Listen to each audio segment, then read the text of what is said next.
Well,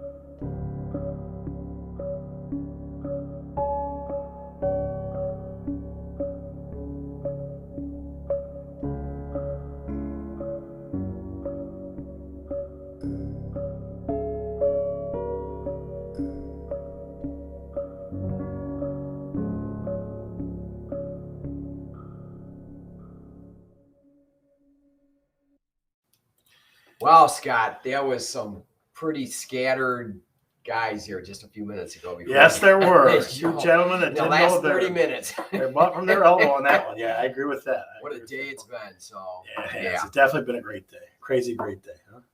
So yeah, well, you got some sad news to share with so before we start real estate, I want to take a minute to recognize a great man. My uncle Teddy Jascott passed away this morning, and he was very close in our I told you before, our family's pretty tight knit, our extended family. So he, my mom, and my uncle and aunt, and myself, and my sister and I are very close. So a quick moment of silence, Mr. Kreitz, if you would, for Teddy Jascott. We'll go for about 30 seconds. How about that? Mm-hmm.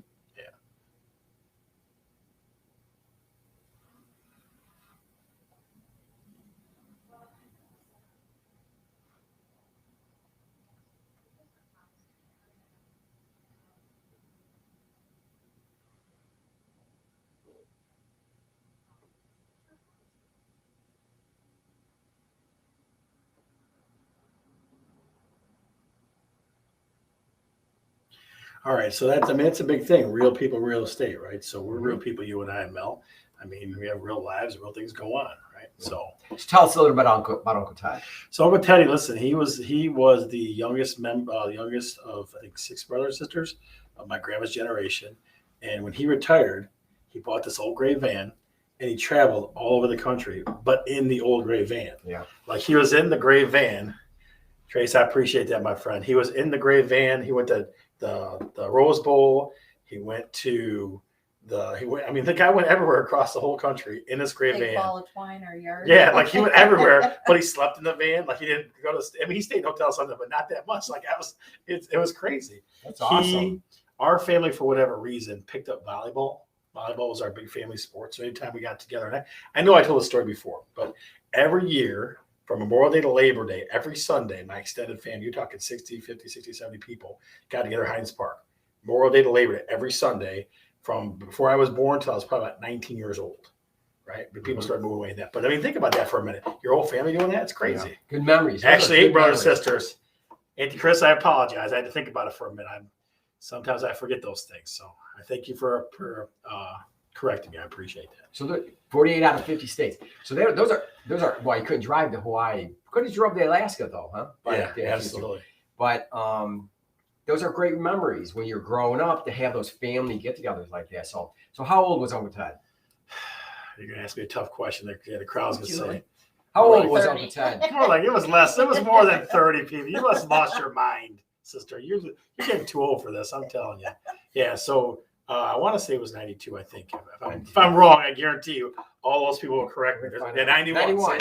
I knew it. I was waiting. The corrections are everywhere. So he lived a good life. Good 91 years old. It's a good, great. Yeah. To live that long these days is awesome. And he definitely, man, he was a captain of the old neighborhood too. I mean, like they lived right across from the old Senate Coney Island of Michigan Avenue on Seacott Street for a long time. Yeah. And then he moved in with my grandma in East Dearborn. But I mean, like he knew the old neighborhood. Like he went to Toby's Bar on Michigan Avenue. So if you're talking old Michigan Avenue neighborhood stuff, he was the man on that stuff. So definitely we'll miss him. Definitely we'll miss him.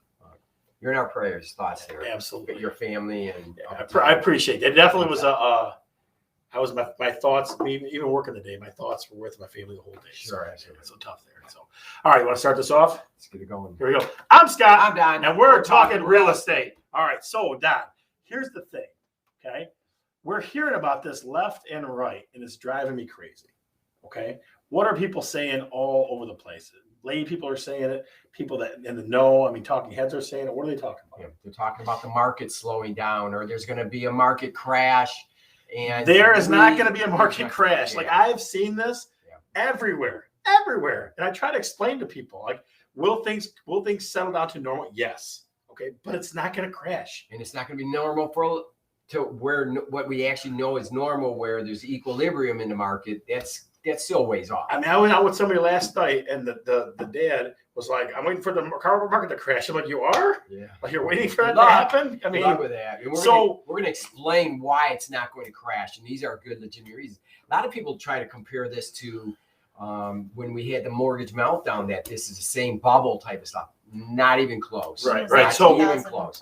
No, Yeah, 8, 9, 10. 10. Yeah. So before we do though, let's do this. Where are you checking in from? We got a lot of Teddy Jascott's admirers out there. Where are you guys checking in from? What city? Hamtramck? Where are you checking in from? Talk to us. Where are you tuning in from?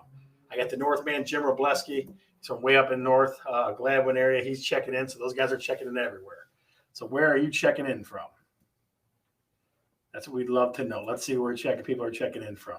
D7, Steve Kreitz, always the rock of D7, hey, baby. Steve, the rock of Tracy Schultz. Man, he's making D7 happen. Look at all these South Heisters. Got a whole, it's like a posse. Yeah, no. Pat Neese, the great neighbor, I'm telling you, it's good things. So folks, tell us where you're checking in from real quick. We'd love to know. We would love to know who's watching. Huh? We're going next to that. So Southgate from soon Lincoln Park. Very nice. Add Panky's in Liberato. Panky's back in the mix. God dang it. I can't believe that. Ed, you should hear what he's been saying about you, buddy. It's been rough. Listen to Don Lawrence talk smack about Panky. I love you, Ed.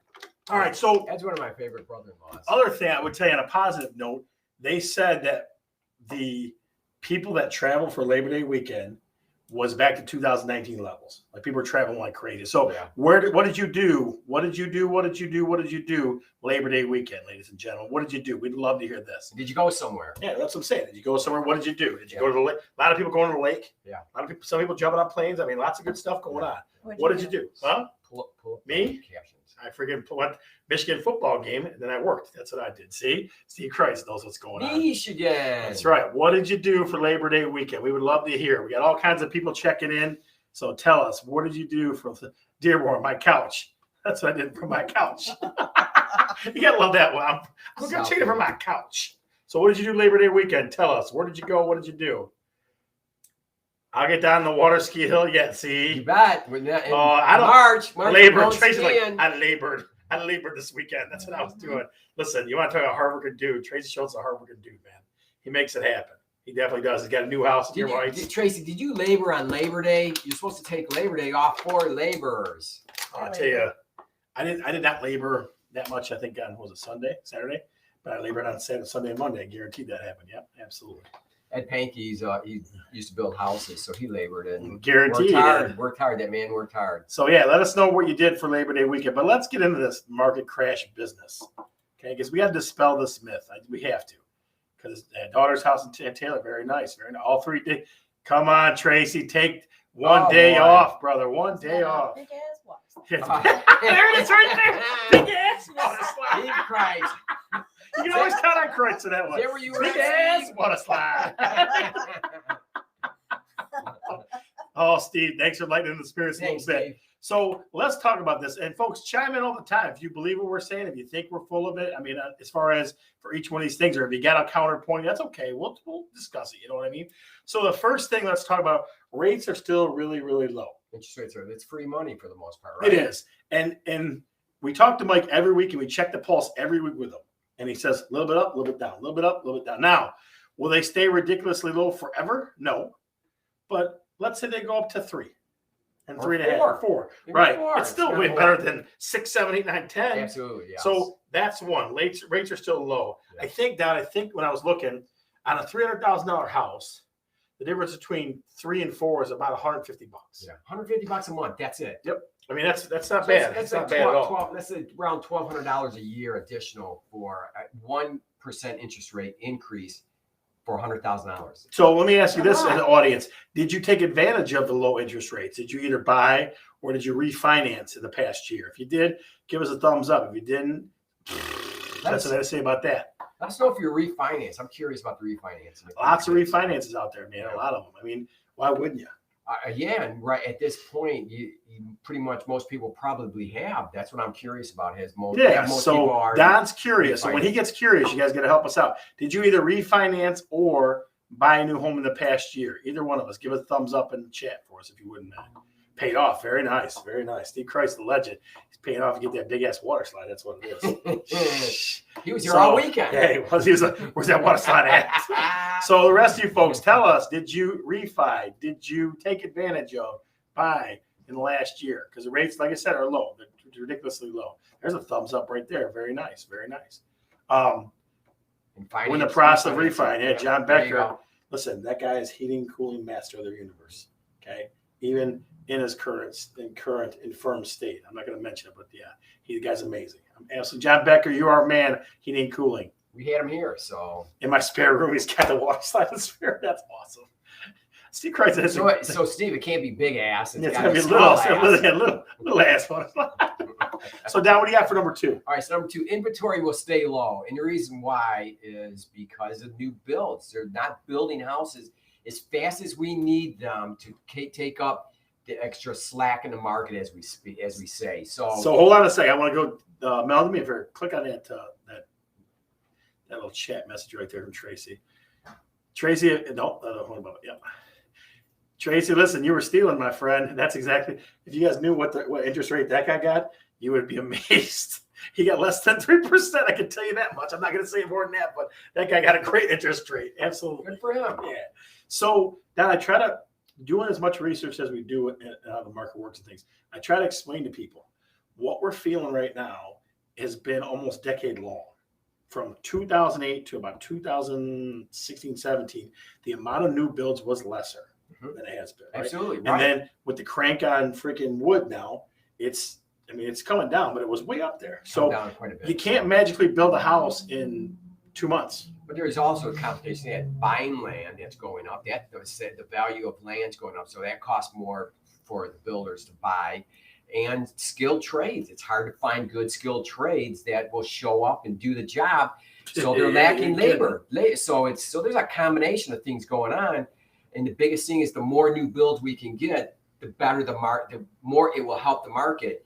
And we're just not there yet. That's gonna be a lot. That's gonna take time. It is. It's gonna take a lot of time. It is. Yeah. So that's not magical. Like that's not gonna go up and down real fast. Right. So that's number 2. So I think going back and to continue on with the inventory thing is a lot of people are just not moving right now. There's just the people that want to really are doing it, but people that are on the fence, they might be putting it off a little bit longer than waiting to do it. So yeah, absolutely. Which does not give as much inventory as we could use in a normal market. So what about financing? Does it cost money to do it? Some people may not have the money to refinance. They can roll it in. Yeah, you roll it in. You roll it in. So you have to weigh all those things out. Yeah. We should talk about that one night on the show. Oh, good. Well, that's a much Have somebody come on the show. We'll talk. Yeah, right. And we'll talk about the benefits of. Because he'll tell you. I've seen him tell people. He goes, you should refinance because it's not going to do that much good for you. Yeah. But some people. Yeah. If it's depending on their interest rate now. So, but I know in a day, years ago, it used to be the difference needed to be approximately 2% between what your interest rate is now and the interest rate that you could get. So if you couldn't get that 2%, it wasn't worth it. It wasn't going to make money. But these days it's different. That's number 2. Those are 2 things. So number 3 is people, for the most part, had money saved. Absolutely. Or got money. Like my nephew, I'm not going to mention his name, but I'm sure that kid has saved a whole bunch of money for this COVID thing. I guarantee it. I think majority of people, and if you look at either the Wall Street Journal or the mainstream media about financing, most people saved a lot of money during COVID because you couldn't go out to eat, you couldn't travel, you were staying home a hell of a lot more, almost all the time. So people really banked the money. And I have family members that told me this outrageous number that they saved. And I'm like, what the how? Well, because it's compound, because it's monthly. Right? Like you don't spend this much this month, and the next month, and the next month, and the no, absolutely. Right. No, absolutely. But they stopped going out. They couldn't go out to eat, so they saved up. And that's where this number that they threw out there that was like really, really high on how much they spent for eating. Well, I was talking to figuring out in my head, that's how much a month. I'm going, oh my God. I was talking to a buyer that I have, and he's like, yeah, I got a bonus, and I didn't use anything because there's nothing to do. Yeah. Right? Yeah. I mean, a good chunk of a budget. Well, that's great. So Lisa Boyce, if you click on that one for us, young lady. How long you going to live there? Absolutely. Always important about how long you plan on staying where you're going to be. Mm-hmm. Average person between 7 to 10 years, right? Yeah. So that's what we got so far. The rates 1, the inventory 2, people saving a whole bunch of money. That's first three. That's just off the top of our heads here. And I think the net worth of a lot of people has gone up is with our stats on Standard & Poor is up, and the NASDAQ, the stock market's up hugely for most people most Americans are invested in, whether they have a 401k or whether they invest on their own in a stock market. You have money. Majority of Americans have money in there, and it's gone up a lot. And that net worth is up there. So. Right. So I mean, that's another thing that you got. I mean, that's a phenomenal thing too. So here's one feeling. I'll tell you this one. Here's one I got that just the roundabout way that I kind of figured this out or got to look at this is that I had some very close friends of the family, my best friend in the world. His nephew was looking for a rental property. And like we could hardly find any good rental properties. Like they were either crappy or they were ridiculously expensive, right? Mm-hmm. So the demand for investment properties up, which is weird. Because usually investment property, when it starts getting cold and everybody else gets chased out and the price and things are dropping and beat up, that's an investors come in. But even now, like the rental market is ridiculous. Mm-hmm. I couldn't believe it. Like the prices that they were charging people. I'm going, are you kidding for a rental? That's not so. Yeah, so find something, yeah. Right. Yeah. So investment property. And here's one other thing. Now you got there's no eviction right now anyway, so nobody's. Well, I think that's starting to change now. Yeah, that's starting to change now. But and you get. I know I get these calls a lot. These conglomerates. Like there's one. Listen to this. There's one connected to University of Michigan that they give as investment. They give these investors a certain amount of money to buy a certain amount of homes. The University of Michigan. That's part of their portfolio, right? I had one person buy a house like that from me. And so these big conglomerates are starting to choose things up. You know what I mean? So that's another one at the rental property. So what do you mean by that? Who actually bought the house? The conglomerate, or they loaned the money for it? They gave it as part of their portfolio. They have to have they're saying they want a certain amount of real estate in their portfolio. So they give a certain amount of money to this investment group, and that's who buys them. And what are they doing? They're renting them out? They're fixing them up and either reselling them or renting them out, one of the two. Okay. Yeah, so you said you sold one to someone. Yeah, it was in Allen Park. And so who bought that? No, I sold. I was just listing agent on that side. Oh, okay. Yeah. So think about that, guys. So far you got four factors, right? The rates are still low, inventory is low, people have more money saved because of pandemic ridiculousness. Or maybe they don't. Or maybe they don't. Maybe they don't. Because they went to Alaska or something like that. And then high demand of real estate of investment properties, right? What else you got? And rental prices are high. The government is pro home ownership. They're doing everything they can to get as many Americans to purchase homes. And part of it is our mortgage deduction on our taxes. Huge benefit for homeowners that have mortgages. And just a perfect example of why the government's in the business is the FHA mortgages. They're guaranteeing this loan to lenders who lend money, and they have lower down payments and interest, and they're more lenient on the credit. So FHA is a big part of the federal government's plan to make sure to make homes affordable for home ownership in America for Americans. Well, and you know me, I don't like to give the Fed any credit. I don't like doing that. It's not one of my favorite things to do in the world. But Don, here's the thing that comes up over and over and over and over. And I'm not an accountant, okay? So I'm not going to plan to be an accountant, folks. But if you sell a home that's $250,000 or less as an individual, or you sell a $500,000 home as a couple, right? You don't have to claim it. Mm-hmm. It's not like they don't have to report it. They don't report the sale price to the IRS. I mean, like that's about as pro home ownership as you can get. Yeah. You know what I mean? No taxes on it. Right. I mean, come on, that's a pretty good thing. Yeah. So that's another one. So let's go with the last one. Here's the one that blew my mind, because this is the generation that we bitch about all the time. Hopefully, there's none of them watching. Okay. I read a statistic the other day that said there are 88 million millennials right now. 88 million. That are from 22 years old to 41. That's prime buyer territory. And that's and that's a big part of the push on the homes that are selling and the overbidding and the selling so fast. Yeah, the millennials that's the largest generation. Really, they are. Right? Yeah, in that 22 to 41. The biggest. Yeah, boomers are the largest. The millennials are larger. I mean, based on you, I mean, how many people fit that area? The A lot. buyers we have now. Buyers right A now. ton. Buyers Yes. are between Yes. 21 and 40. Yes, many of them are. Yes. Yeah, almost all of them. Yes. Yeah, Yep. almost all of them. Yep. Absolutely. That Almost all definitely of them. rings a bell. Huge bell. Yep. Yeah, absolutely it is. So those are the reasons, guys. That's 6 of them. I mean, I can come up with more if I really needed to, but people got to stop worrying about this real estate crash business. Yeah. All right. Now, again, I'm going to say this out loud, slow and clear. All right. That it's going to turn to a normal market. I mean, like a 50-50 market at some point. Like you can start asking for. Estimate. What do you think? How long? Next 3 months, 6 months? I don't know. I would say next A year.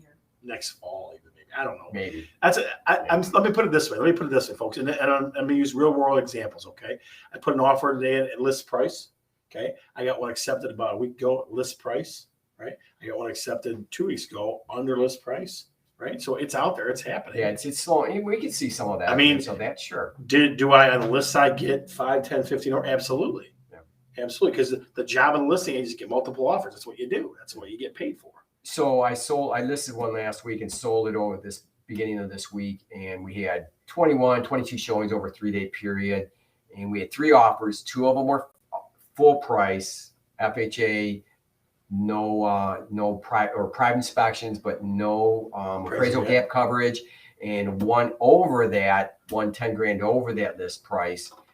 No appraisal gap coverage either. So, and I asked the agent would the buyer be willing to do that, and he doesn't. He's not going to put that much skin in the game. But if he can get it for that price, he's going for it. Right. So that's something. Again, I'm not saying that's a thing of the past. We're seeing something, right? We're seeing, but you're seeing that change a little bit. I mean, I can tell you this spring. I was out with clients that people are going 50 over. Yeah. And guaranteed, I'm like, I don't know. Do it. Like just throw it against the wall. See what happens. I guess. So those days are, for the most part, at this moment, are not going on at this point. Those type of transactions or kind of offers are not going on. You're going to find them on houses that are unique, or it's just one of those houses that there's a huge pool of buyers for. Yeah, you're going to get that in there, but not all. If it's an average house, maybe above average house, it's probably not going to get all that. Yeah. All that activity and action. So that's our opinion on the market crashing business. So keep that there.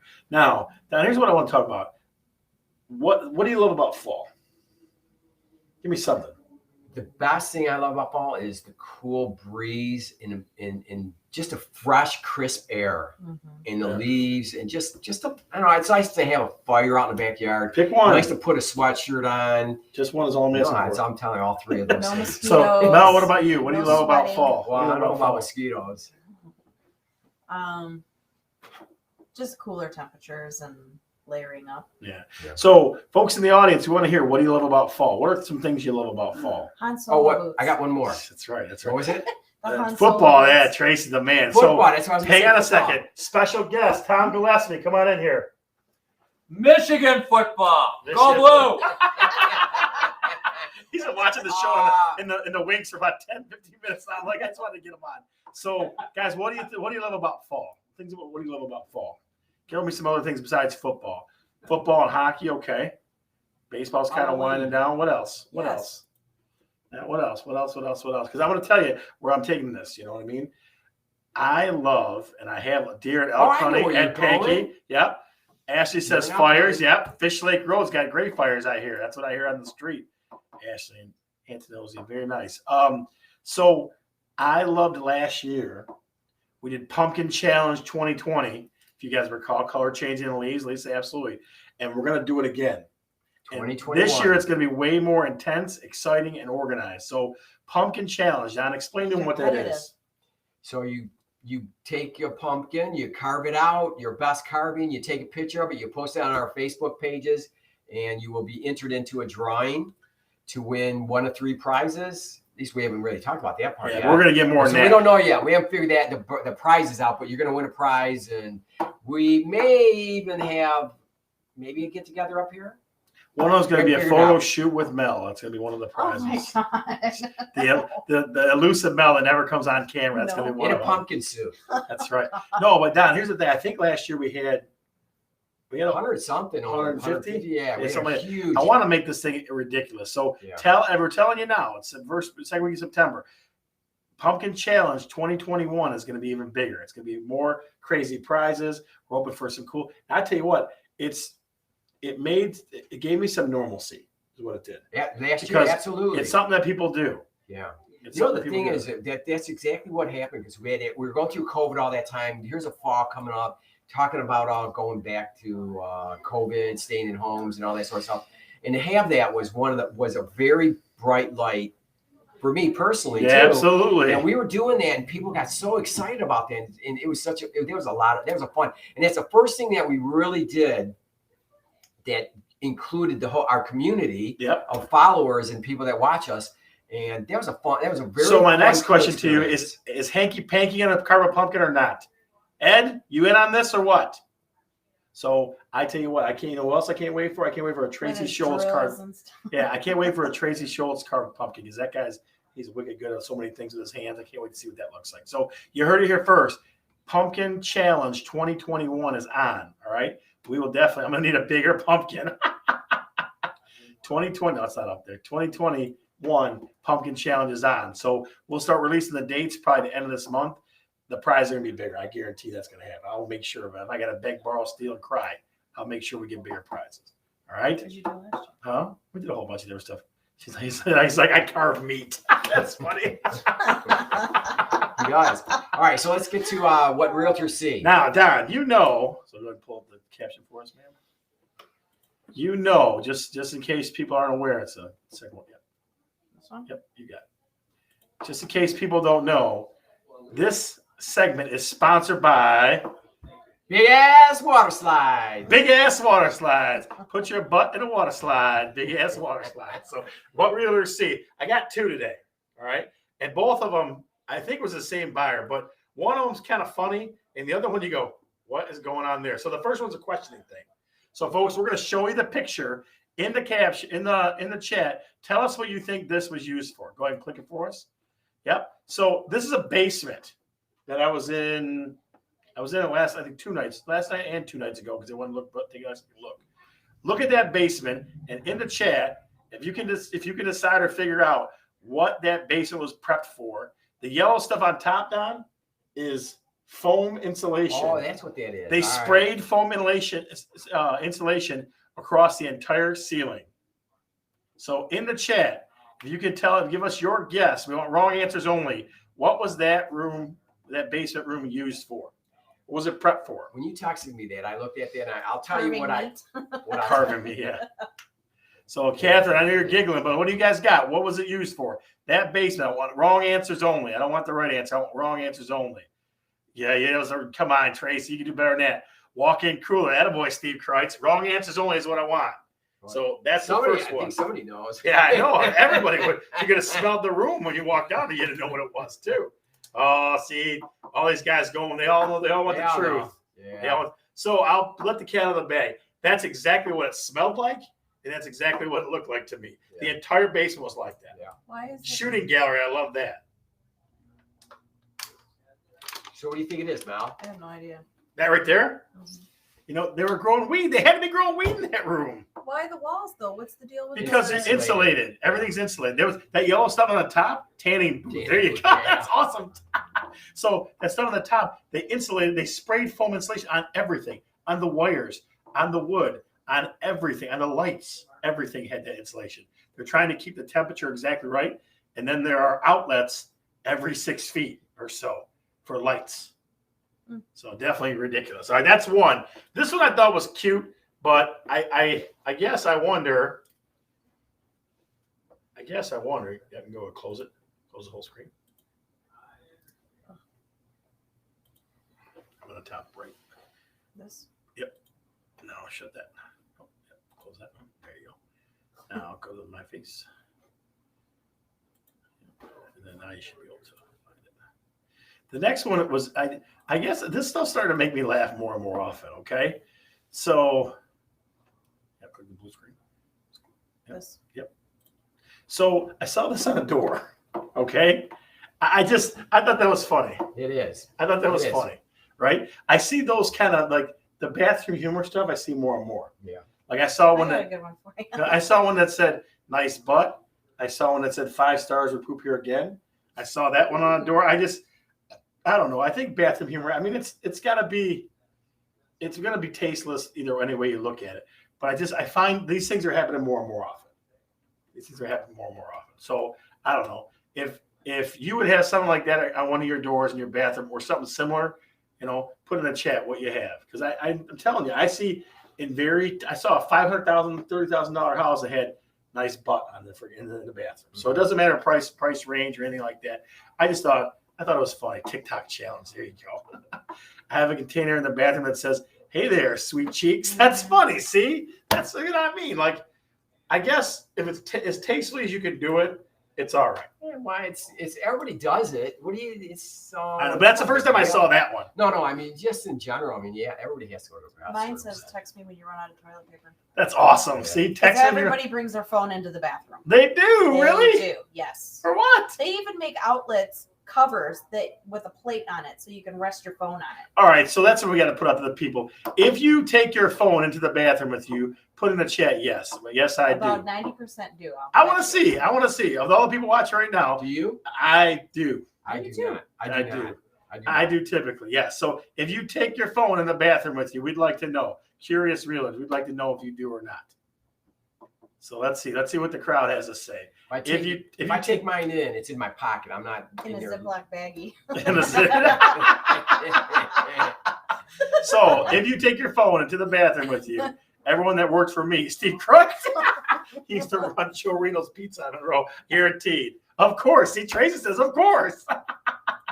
Let us know if you take your phone into the bathroom with you. We'd like to know. We're curious. We're kind of gathering information here. What about the rest of the folks You gotta play watching? some Candy Crush, Yeah, right. I mean, I don't think everybody wants to. Nobody wants to say spill the something pizza out out there. Yeah, they don't want to tell. They don't want that out there on their all right. social. So again, stay tuned for future episodes with Pumpkin Challenge 2021. We want to see your skills. So I'm going to tell you something about That's why we're in there for an hour. Absolutely. What? About the pumpkin challenge. Scott wanted to start doing this in August. I said, no, we got to wait till at least after Labor Yeah, Day. so I've been waiting for This it. dude's I've been waiting jonesing on for this. this. Yeah, absolutely, because I get a kick out of it. All right, so we're going to sign off as we normally do. We love you guys. We're glad you spent time with us today. I'm Scott. I'm Don. I'm Mel. And we're talking real estate.